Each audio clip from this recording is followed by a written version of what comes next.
Hi everybody, so for this video we're going to be discussing something a little more nebulous than the cases that have been discussed in previous videos. This video is mostly going to be about the tort of trespass. Now what is trespass? Trespass is when you enter onto the property of another person or cause a third party or another thing to do the same, right? So throwing something onto someone's lawn is technically a trespass. It's also a trespass to fail to remove that thing. So, for example, if your sheep wanders onto someone's lawn, you have not committed trespass. If you remove the sheep, you're also not trespassing, if you're removing it. But if you leave it there, you are trespassing. So there are times where it can seem like you might commit the tort of trespass, which can also be a criminal activity, but in this case we're talking about torts. In a case where it would seem like you would commit the tort of trespass, when in fact you wouldn't, and in fact you need to trespass, enter onto the land, not criminally, in order to not commit the actual tort of trespass. Now again, so what is a tort? A tort is a kind of a hard way to describe it. A tort is essentially an action you take against another person that results in you owing them some sort of damage.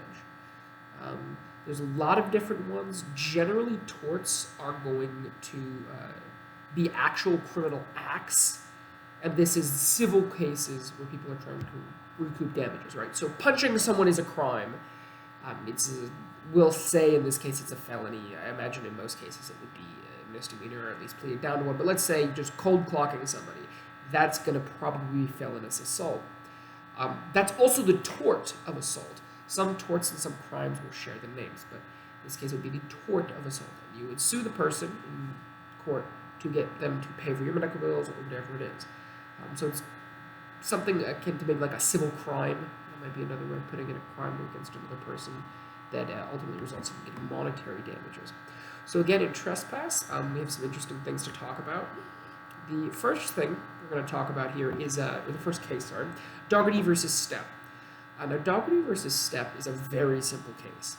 A man enters onto the property of another man in an attempt to survey it and draw a new boundary line.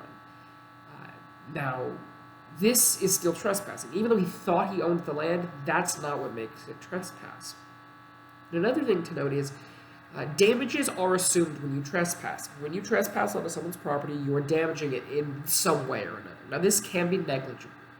Understand that sometimes just because something is a crime and something causes damages does not mean those damages are significant. Nominal damages, often $1, can be awarded in cases like this.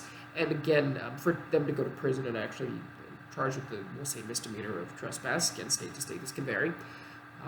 The misdemeanor of trespass, you would actually get a prosecutor to undertake the actual act of prosecution, which they wouldn't in most cases. But they could be awarded nominal damages for this.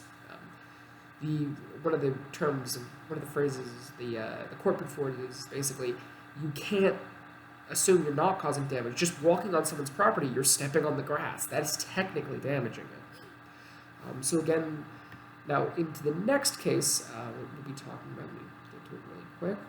There's going to be lots of these.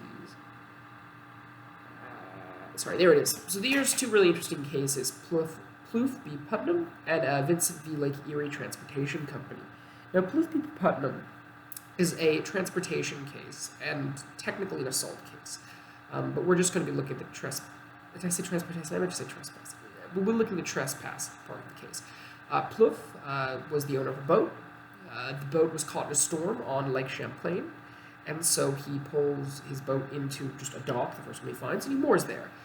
The defendant, his servant, actually comes out and unmoors the boat, causing it to be damaged because it eventually floats into something, the other shore, and it actually injures the people on board the boat. And the Plouffe claims that, as the plaintiff claims, I was damaged by this, and Putnam, the defendant, is claiming, well, you were trespassing, so I was allowed to do that. The court rules pretty clearly against Putnam. There is a general concept known as necessity, and it applies. There was no trespass at the mooring because they had to moor, right? And someone might say, oh, well, they could have moored to something else. You're not required to do the most logical thing. You're required to do a logical thing. Or if you don't take an action, you have to have a reason for not taking that action. You are not expected to do the best thing at all times. And we'll look at that in another case right here, very similar case, Vincent v. Lake Erie Transportation. It's another mooring case. Vincent moors his boat up to the Lake Erie Transportation Company's dock. This is all legal, and he's moving his cargo off, and a storm comes. The storm starts rocking the boat and eventually makes it so it's about to cut loose. Vincent and his co-workers try to bring employees, try to bring the boat in and eventually keep it tied down to the dock, which does cause significant damage to the dock. Now, it was made clear that they were not trespassing when they did this by the court, but they did cause the damage to the dock by keeping the boat moored. Had they let the boat float away from the dock, and it had gone to do random damage, no, they would not owe anybody anything if it randomly ran into another boat. But because they forced it to keep ramming into the dock instead of floating away, they caused damage to that dock, and they have to pay. The defendant sacrificed property of the plaintiff for his own benefit, right? As a result, he has to pay damages. The benefit was, of course, his boat not floating away.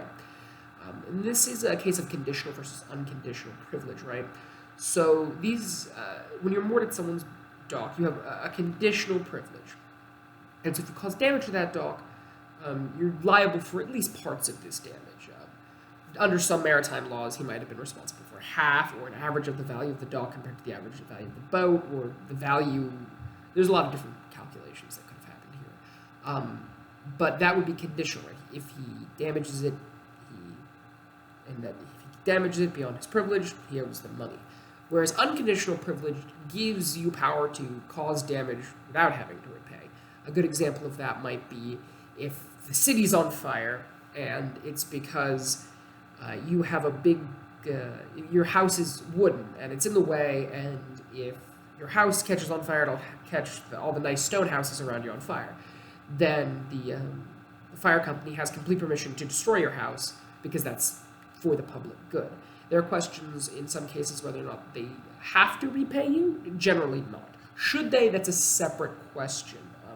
There's a lot of interesting police power cases around, if your house is damaged or destroyed during normal course of government activity, should they repay you? All right. And with that, we're going to move on from trespass. All right. Thank you all very much.